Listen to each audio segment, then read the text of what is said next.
and a very good morning, everyone. Welcome to the weekly Sunday Pūjā in Unison and Dhamma Sharing Online, an initiative of Theravada Buddhist Council of Malaysia and jointly hosted by MSBS and DBV. It's certainly good to see all of you once again this week on this online platform.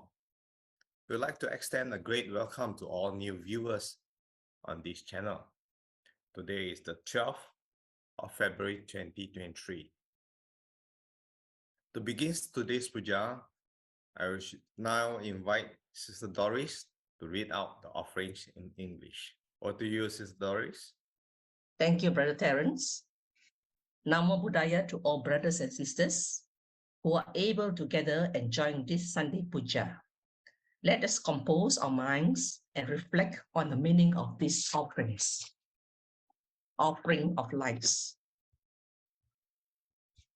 May we offer these candles burning brightly out of deep respect and veneration to our enlightened Master, the Buddha. May these lights symbolically guide us to the light of the Dhamma, which dispels the darkness of greed with the light of generosity, the gloominess of hate with the light of love, and the darkness of ignorance with the light of wisdom through the Buddha, Dhamma, and Sangha. Offering of joss sticks and incense. May we offer these joss sticks and incense out of deep respect and veneration to our Blessed Master, the Buddha. May the fragrance of these joss sticks and incense be pleasing unto the gods and devas. May our good deeds be like the fragrance of these joss sticks, cultivating compassion, patience, tolerance, understanding, and love towards all living beings. Offering of water.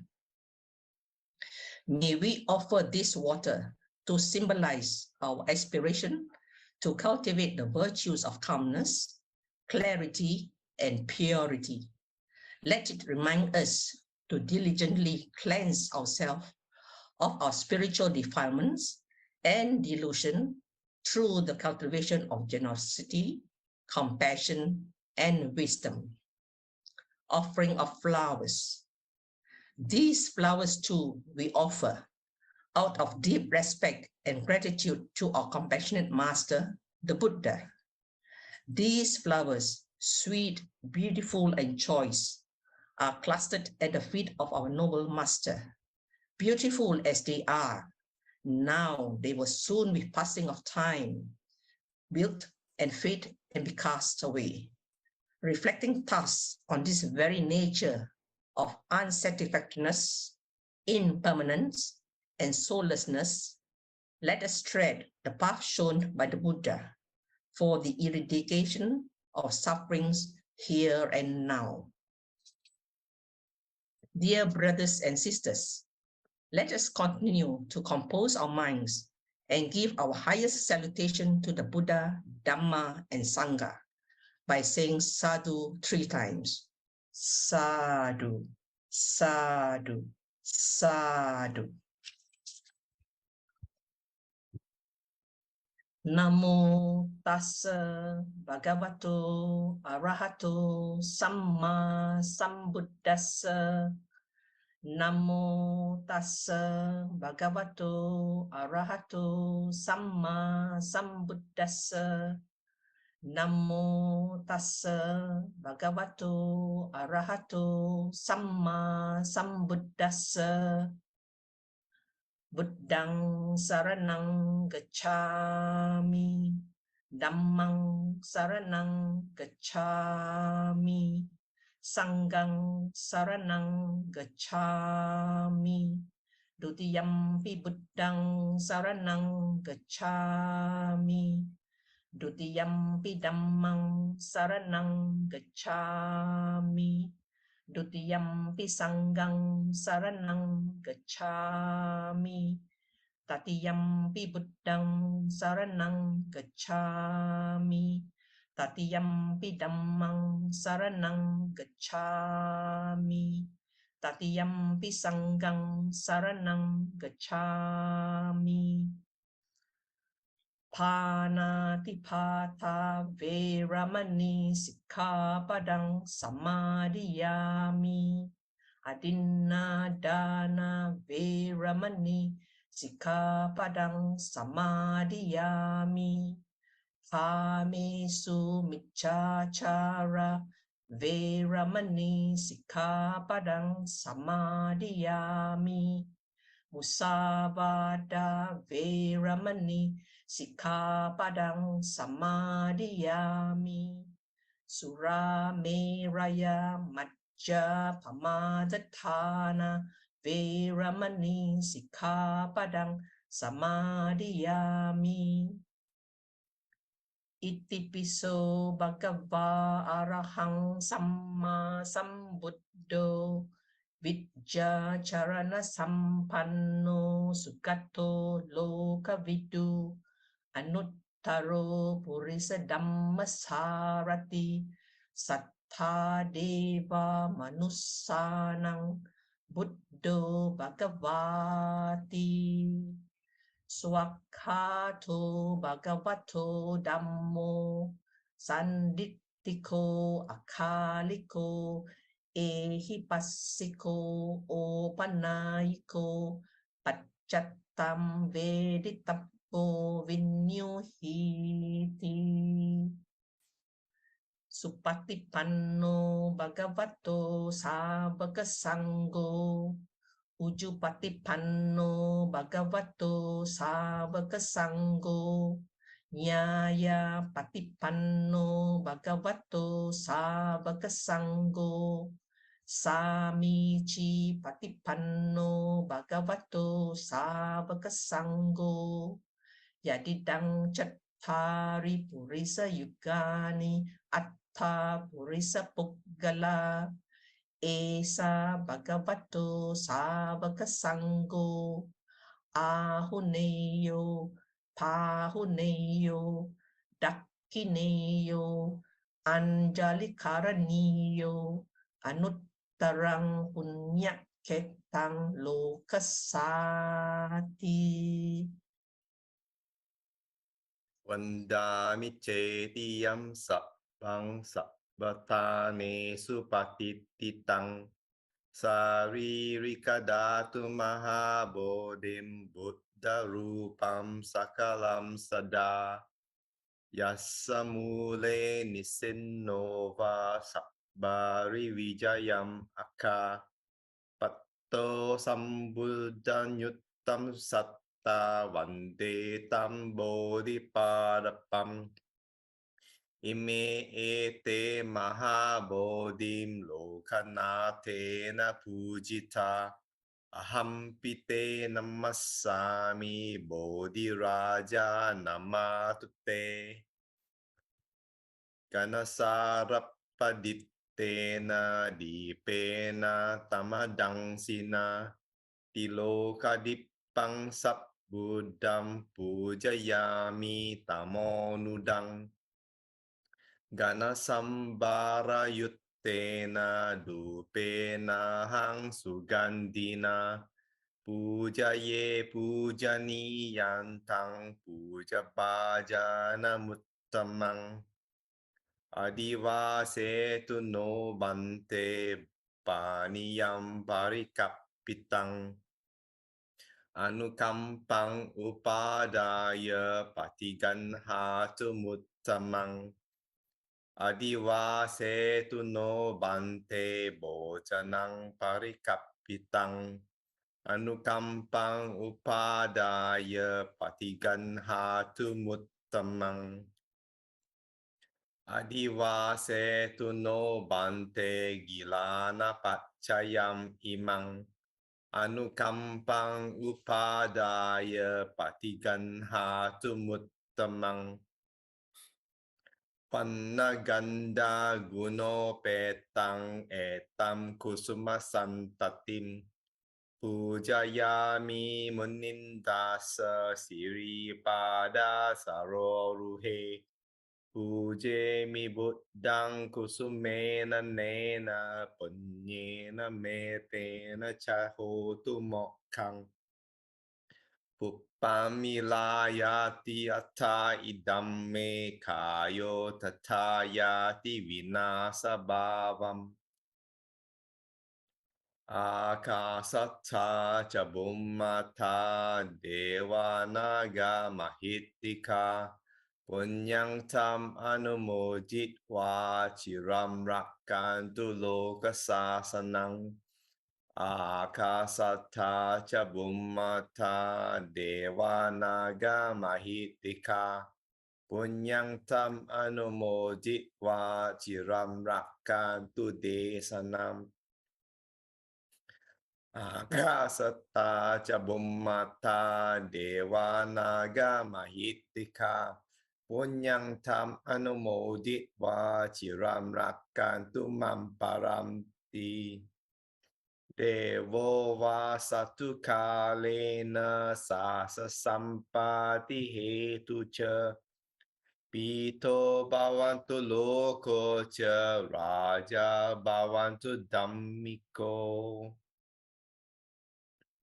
อิดังเมญาตินังโหตุสุขิตาหอนตุญาทายโยอิดังเมญาตินังโหตุสุขิตาหอนตุญาทายโยอิดังเมญาตินังโหตุสุขิตาหอนตุญาทายโยอิมินาปุญญคัมเมนะมาเมบาลสัมมากัมโมสัตตัมสัมมากัมโมโหตุยาวานิบานาปาติยา กายเยนะวาจาจิตเตนะปมาเดนะมายากตัมอัจฉยัมคามะเมบันเทบุริปัญญาตถาคตากายเยนะวาจาจิตเตนะปมาเดนะมายากตัมอัจฉยัมคามะเมดัมมาสันดิตติกาอาคาลิกากายเยนะวาจาจิตเตนะปมาเดนะมายากตัมอัจฉยัมคามะเมสังฆาสุปฏิปันนาอนุตตร การณียมัตตกุสเลนะยันตังสันตังปะดังอภิสมิจจาสักโกอุจุจะสุจุจะสุวัจโจจะสมุดุอนาติมานิสันตุสักโกจะสุบาโรจะอัปปะกิจโจจะสัลลหุกะอุตติสันตินบริโยจะนิปะโกจะอัปปะกัปโบคุเลสุอนานุกิตโดนะจะคุดดังสมาจาเรกินจิเยนะวินยูภาเรอุปวะเดยุงสุขิโนวาเคมิโนหนตุสัพเบสัตตาภวันตุสุขิตัตตาเยเกจิปานาบุตธาติทัสสาวะทาวราวะอนาวเสสาดีกาวาเยมหันตาวะมัจจิมารัสสกานุกตุลาดิตตาวาเยวะอัตดิตตาเยชดูเรวสันติอวิดูเรบูตาวาสัมภเวสีวะสัพเบสัตตาภวันตุสุขิตัตตานาปโรปารานิคุเบตานาติมันเนตกัตตชินังกันจีเบียโรสนาปฏิกสัมญานันญมันญสดุกมิเชยามาตายตานิยังพุตตัง Ayusa eka putta manurakke evam pisabba bhutesu manasang bhavaye aparimanang mettang ca sabba lokasmin manasang bhavaye aparimanang uddang ado ca tiriyan ca asang badang averang asapattang tittang charan nisinova sayanova yavatassa vigadamiddo etang sating aditteya brahmametang viharang idamahu dittinca anupagamma silava dassanena sampanno kame suvineya gedang nahi jatu gappaseyang punareti ti etena saca vajjena sotite hotu sabbada etena saca vajjena sotite hotu sabbada etena saca vajjena sotite hotu sabbada. By this declaration of the truth, may you be safe at all times. Sadhu, sadhu, sadhu. Thank you very much, Sister Doris and Sister May, for today's puja. Back with us this week, we have Brother Casey Lee to share on Untangle the Tangled. Let's see what he has tangled for us. Over to you, Brother Casey. Thank you, Brother Terence, for the kind introduction. Happy morning, Namo Buddhaya, brothers and sisters. I thank you for joining me this morning for Dhamma sharing entitled Untangle the Tangled. So you can see from the word, there are the word tangle and the word untangle. So let's look at what we have in the sutta that I'll share this morning. And from there, we will discover some of the things that we as Buddhists that we can practice on a daily basis, what to untangle, in our daily duties as lay practitioners. So before that, let me share the slide.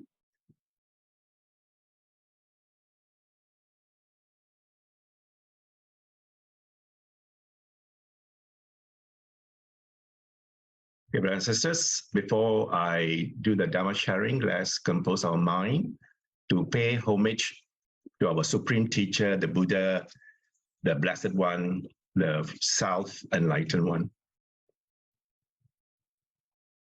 Namo tassa bhagavato arahato samma sambuddhassa. Namo tassa bhagavato arahato samma sambuddhassa. Namo tassa bhagavato arahato samma sambuddhassa. Sadhu, sadhu, sadhu. Okay, this morning, sharing on the topic of Untangle the Tangled. So when I thinking about this topic, the first thing that came to my mind was a very old hymn that I heard as a young student in my days in USM. So let me start off my sharing with look at this fate of a silkworm. So this particular hymn sang by Bhikkhuni Heng Yin in 1980 struck me when I talk about this topic. When the topic came to me, tangling and untangling things. So the simile of a silkworm came to my mind, and I've just taken a small snippet of the hymn that was sang in 1980. I think some of us who are have been following Dhamma hymns for a long time, those born in the 60s And the early 70s, you may have come across this hymn as well. So in the caption itself, this Bhikkhuni Heng Yin has written a very short paragraph, but beautifully written on the fate of this silkworm. So she said that, watch the silkworm spin. So exactly in our life, we are just like this silkworm, spinning ourselves round and round to make a cocoon. And without realizing that, this is the place that we will soon die in. Yeah, so with this short kind of simile of a silkworm, so we can imagine our life is like this silkworm that we go spinning and spinning and spinning. So without realizing that we are trapped in this thing that we do on a daily basis. So in the sutta, there are a couple of nice words used by the Buddha to illustrate how the tangle begins. Yeah, most of the time we spend our thinking process in the past or the future, but very seldom that we put our mind at the present moment. So we are tangled in the past or we are tangled in the future, and very seldom we stay at the present moment. So these are the few words that which the Buddha has came up with that we will take a look. All right. So there are few suttas that have referred to, taken from Anguttara Nikaya, 1.82 to Anguttara Nikaya 1.97. So each of that sentence describe one of the things that we do daily which are harmful, and at the same time the Anguttara Nikaya provide a solution to that as well, which are beneficial habits or habitual habits or behaviors that we practice on a daily level. So let's look at the list of harmful habits which tangle us.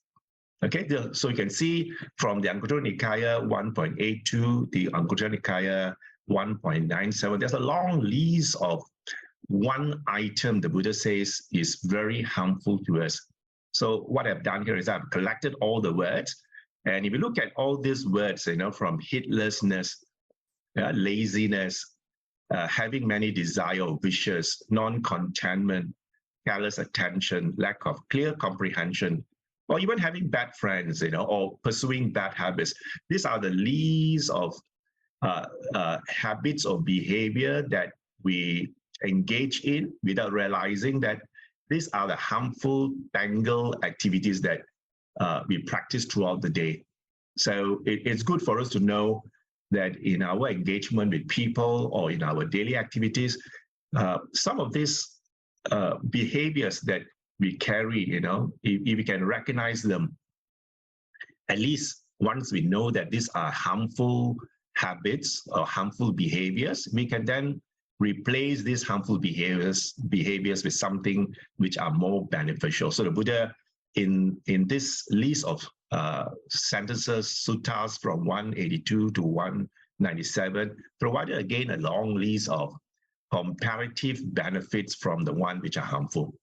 So the Buddha recommended that instead of being negligent in the day-to-day work, let's try to be more diligent. So you can see the word heedlessness. We can then practice heedfulness. If we are drowsy and lazy, not wanting to do something, we can then arouse our body energy. So having too many desires, wishes, we can reduce it by having fewer desires. So same thing with non-contentment, things that we have, we are not contented. We can then look at the contentment side of things to make, having less things, but yet we are pretty happy, careless attention and careful. So this careless attention and careful attention is one of the key reasons why we get entangled. Most of the time when we are drawn to pleasant things or unpleasant things, we pay careless attention to the feeling that arises from the engagement.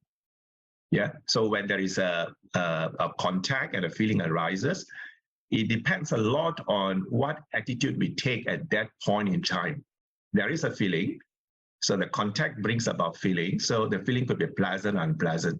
So if we pay careless attention, so we might be drawn towards wanting more of the pleasant feelings, or we might to reject a feeling which is unpleasant. In opposite, if we take careful attention, we look at the feeling that arises and we are aware there is such a feeling, we become watchful. What is the next course of action? When we apply a brake and evaluate a particular action that has a reason, we are putting in, a careful attention to the whole thing that we are judging.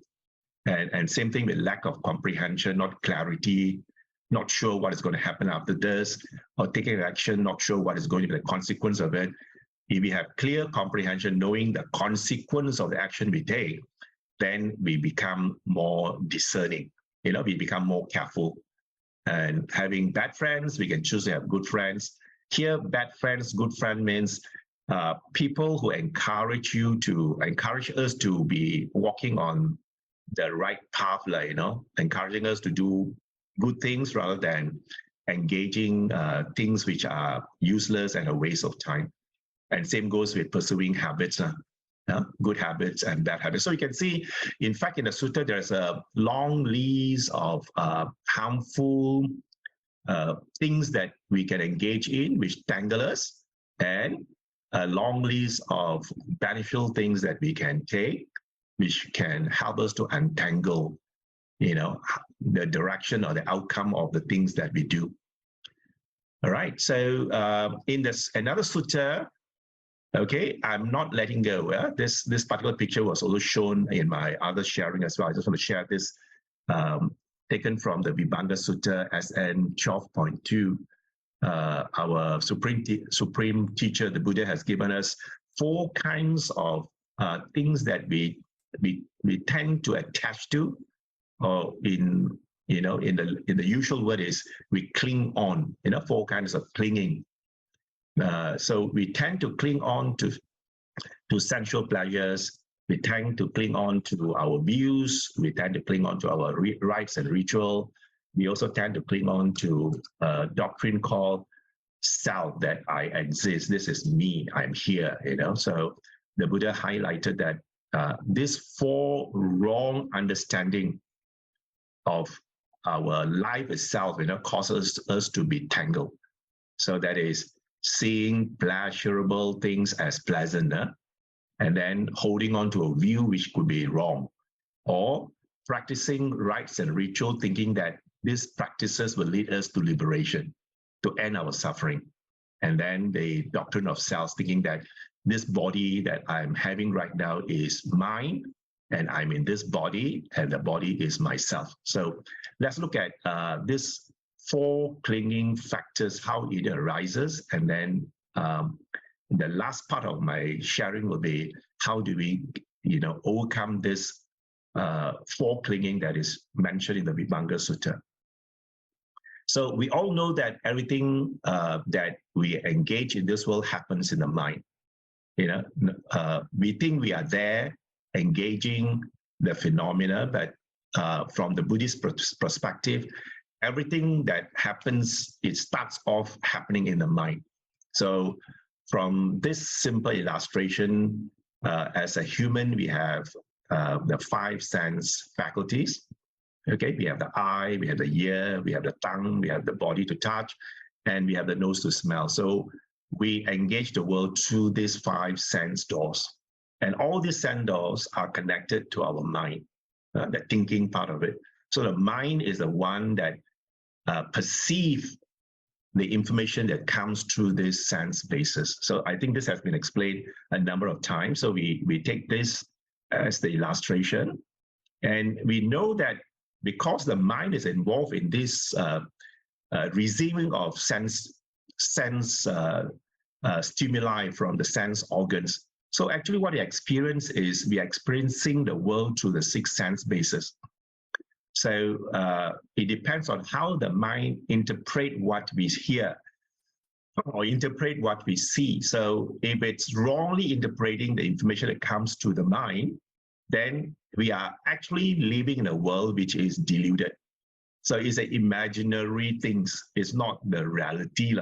So the Buddha in Sabha Sutta talks about that we are living in a world which is not real. It's not the exact world that it should be. So we are just living in a perceived, deluded world that creates, the way we engage with people or engage with a situation.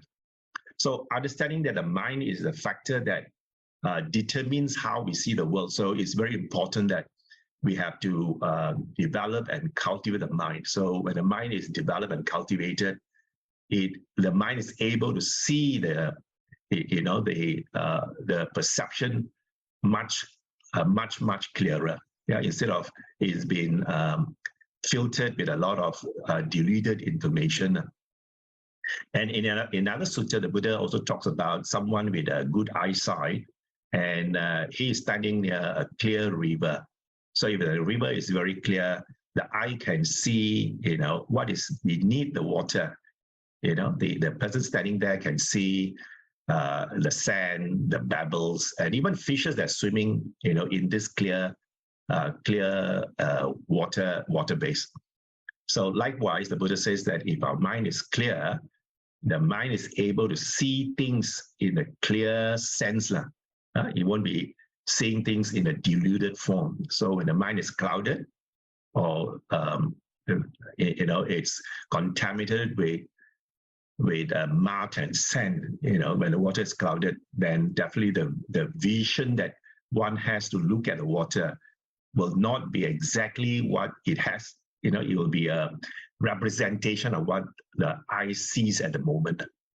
So it's very important that we have to constantly develop the mind, pay attention more to the mind rather than paying more attention to the body. So let's work, for this year, try to spend a bit more time looking inwards, looking at how the mind works, looking in clarifying the mind, make it clearer and clearer, so that the things that we see and the things that we perceive will be in its true nature as far as the sense-based are concerned.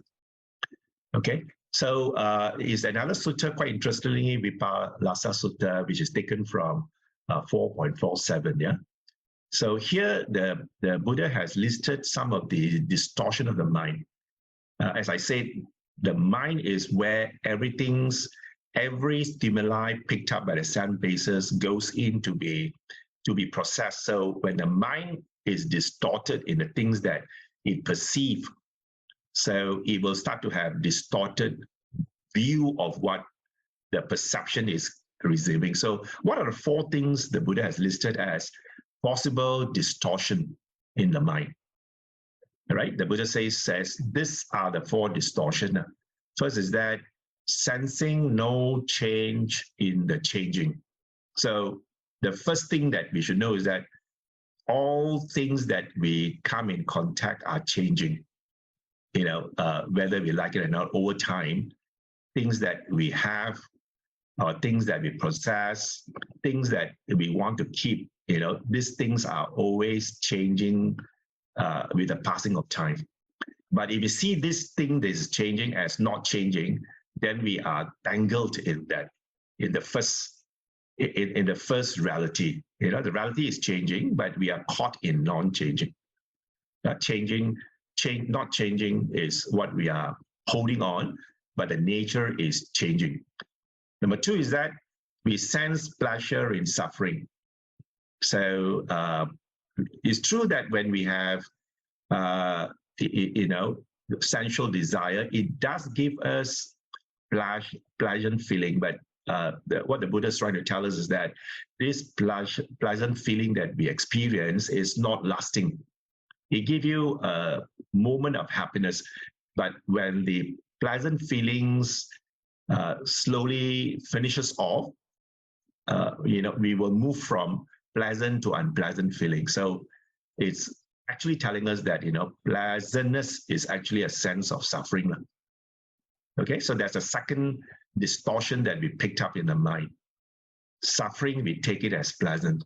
And the third thing is that we assume there is a self when there is actually no self. This one the Buddha has explained thoroughly in many analogy, or similes, that the body that we have right now we take it as this is mind. I am in the body. The Buddha has explained in a number of suttas that this body that we see so physical doesn't belong to us. And the Buddha says that this body is only made up of 4 great elements. Yeah, we are just purely made of 4 great elements. And these 4 great elements are borrowed from, from the Mother Earth. For example, the body contains the earth element, the fire element, the wind element, and the heat element. All these 4 great elements are naturally found in the world itself. So it's temporary come together to form this body. Therefore, the Buddha says that, while this body has a name, which is, in my case, is KC, but KC is just a label. So if we wrongly take this body to be myself, then again, is a distortion of the true nature of things. And finally, sensing unlovely as lovely. We see things as nice and beautiful, quite true, but the beauty and all that doesn't last forever. Just like, for example, in our morning puja, talk about the offering flowers through the Buddha. Now is beautiful and loved by people in a matter of time. The beautiful flowers will soon fade away. So the true nature of things that we see as lovely is truly not lovely. Yeah, so that Buddha has gone through this thoroughly, and then it's because of having this distortion and the misperception of mind, we tend to have wrong views. The wrong view arises because of the distortion in the mind. The mind perceives things wrongly. So there are 4 things that the Buddha mentioned, which perceive wrongly. So it's good that we got to straighten how the mind perceives these 4 things. So one of the ways is constantly reminding ourselves that everything is changing.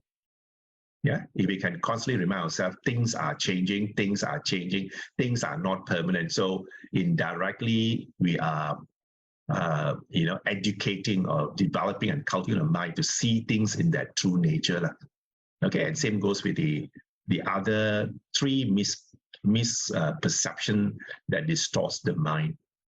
Okay, so usually the Buddha always uses the word Mara in the context of having wrong views or being caught by the Mara snares. Yeah, these are beauty. Is a Mara snare. The not beautiful is the true nature. Beauty is just something that we desire to have.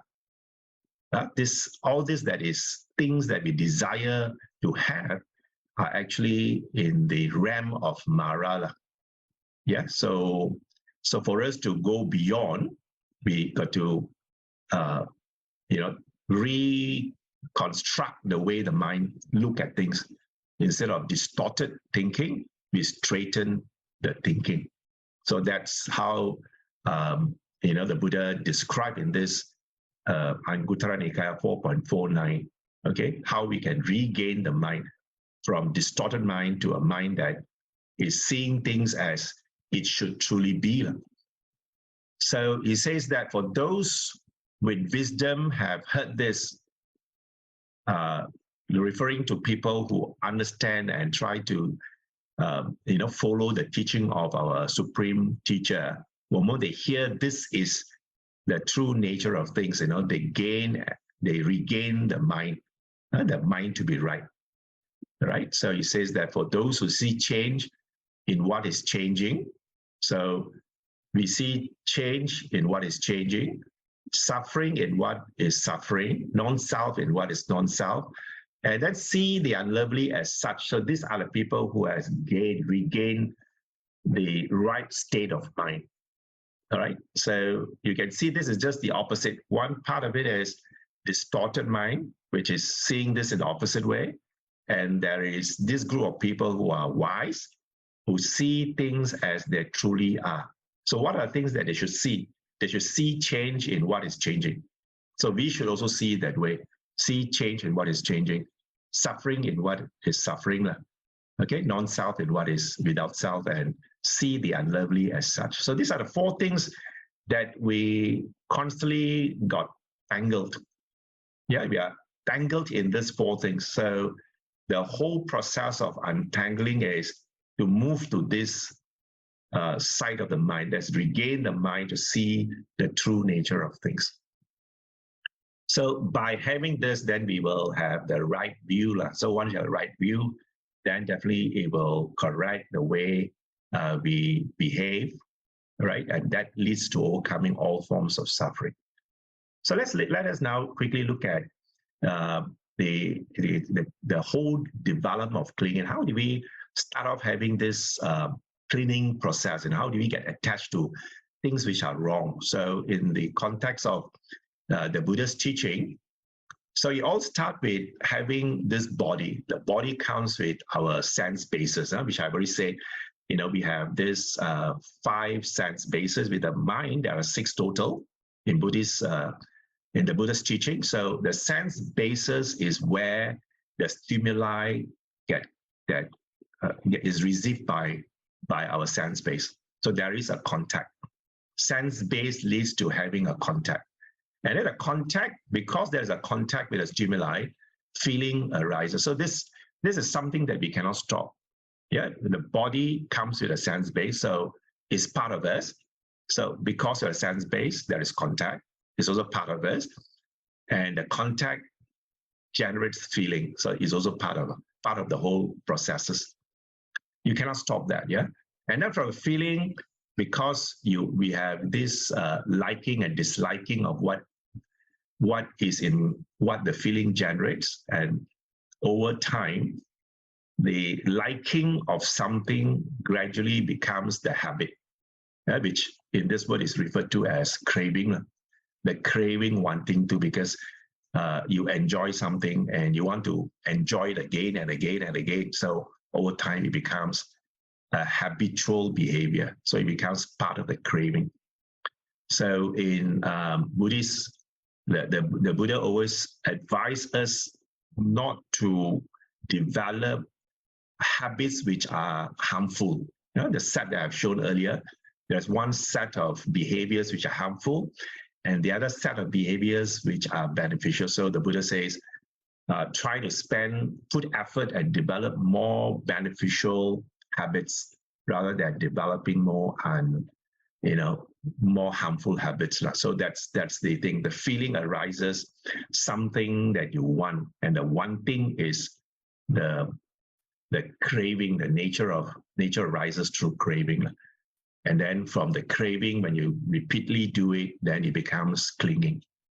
So when you don't have it, you feel remorseful, or you become sad, So these are the general thing that we need to be aware as, you go through our daily life practices. So look out for the contact, look out for the feeling that arises from the contact, and then try to develop more beneficial habits, and then try to reduce as much as possible the harmful habits that we acquire. Again, this is taken for the Vibhanga Sutta, SN 12.2. Okay, so I want to just bring you to another short sutta. This is taken from Anguttara Nikaya 10.58, Mulaka Sutta. There are 10 questions where the Buddha teaches all the monks, if they are engaged by practitioners of other religion during the Buddha's time. So if they ask questions, so this is how you answer. I've taken 4 out of the 10 questions to highlight, that this sutta and the earlier sutta are all interlinked. So if someone asks you, in what friends are all things rooted?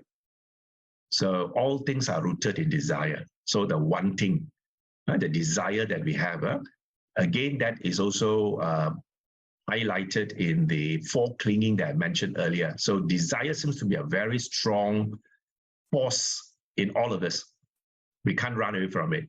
The moment you have this body, there is this desire, wanting something, pleasurable things, wanting to live on, or wanting not to live on. So all these are a sense of rooted desires. And then through what do they come into being? So you can see here the Buddha says that they all come into being through attention, which is also mentioned in my earlier intro to the harmful and beneficial behaviors, right? Callous attention versus careful attention. So you can see attention is the reason why desire comes in. So when there is a contact with external stimuli, so it depends a lot on what kind of attention is put into it. So if you have put in a lot of callous attention, definitely you'll be drawn towards wanting the desire. You're wanting more of it. If you have careful attention, looking at this desire and say, you know, this desire that I'm chasing can bring me more harm. All right. So you're applying careful attention, analyzing this desire that arises in our mind. And then we say, if this desire is going to bring us more harm, I should not be doing it. So we are applying careful attention. So from here, from what do they originate is through the contact. When there's contact, there is desire, and it's up to us to apply the careful attention or callous attention. And then from the contact, as I explained, they converge upon feeling. The feeling comes about.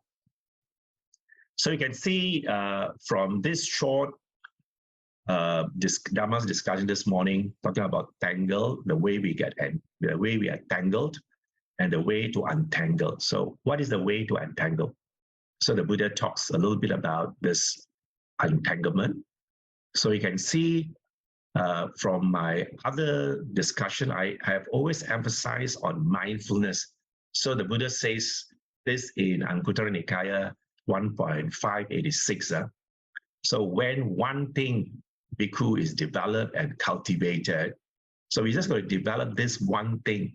Ignorance is given up. Okay, knowledge arises, and the conceit I am, believing that I exist in this body, will also be given up. So the underlying tendencies are uprooted. So these are all the, our 5 or the 3 evil roots that is rooted in us, that can be given up, and the factors are given up as well. So what is that one thing? And then the Buddha says is the mindfulness of the body. Constantly be mindful the moment you wake up, knowing how aware are we in the state of the mind that we have at the moment. So when we can develop the awareness of our body on a constant basis, so that will be aware of what we intend to do. So, so I encourage from this Dhamma sharing, there is a need for us to develop mindfulness of the body. So be mindful if we can. Most of the time, mindful of the body, mindful of our thinking, mindful of our speech, and at the same time, be mindful of how we dispose this body in our day-to-day activities. So periodically, when we are not using our body to do anything, one of the easiest mindfulness object that we can use is our breath. That's why taking note of our breath from time to time, that we are breathing in, we are breathing out. This is one way of keeping the mind at the present moment, mindful of the body. So we know we are breathing in, we know we are breathing out. So if you find that breathing in, breathing out is something that you find it not interesting to do, you might want to use something to keep the mind busy by using a mantra. Keep the mind busy by chanting Namo Tassa, or even in some Thai tradition, they will use the word Buddho, Buddho, Buddho as a way. So keep the mind occupied by, by chanting a short mantra, so that mind is always engaged at the present moment, but not leaving the mind to run to the past or to the future, to prevent the mind from thinking too much. That's one of the usefulness of mindfulness. Okay, so that's it. So as a conclusion, the Buddha has shown us the way to break the chain. So it's up to us. The Buddha's teaching is, the Buddha gave us the way, then we got to walk it ourselves. So the effort to walk the middle path, to develop and cultivate good qualities, to untangle, tangle, to freedom, is something that all of us must do. So like the silkworm, it only takes a mindset shift. So it's just mindset shifting, shifting from habits of harmfulness to the habit of beneficial. So we can stop the spinning and avoid bitter life, the life bitter end. Okay, so my closing remark is that let's not spin in this cocoon for the rest of our many more life. Yeah, so with that, brothers and sisters, thank you very much for spending some time with me on this morning's Dhamma sharing. I'll pass the control back to Brother Terence. Thank you very much. Thank you very much, Brother Casey, for today's sharing. It reminds me of the saying that Bhante Akaliko told us, that we should refrain from all the bananas dangling in front of us. Okay, this morning we have spent some time participating in the puja and listening to Brother Casey's Dhamma sharing.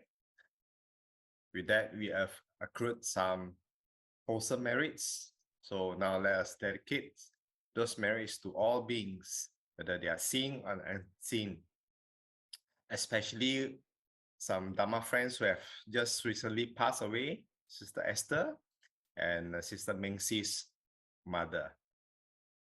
Now let us compose our minds as I chant the dedication of merits. Akasata Jabummata Devanaga Mahitika Punyang Tam Anumoditva Chiram Rakkantu Loka Sasanang Etta Vata Amhehi Sampadang Punya Sampadang Sabbe Deva Sabbe Bhuta Sabbe Satta Anumodantu Sabba Sampatti Siddhya. Idang me nyati nang hotu sukita hontu nyacayo. Idang me nyati nang hotu sukita hontu nyacayo. Idang me nyati nang hotu sukita hontu nyacayo. Imina punya kammena mame bala samagamo satang samagamo hotu yavani panapatia. Sadhu, sadhu, sadhu. Thank you everyone for watching and staying back. For other videos, please visit the links below. Bye bye for now. See you all again next week.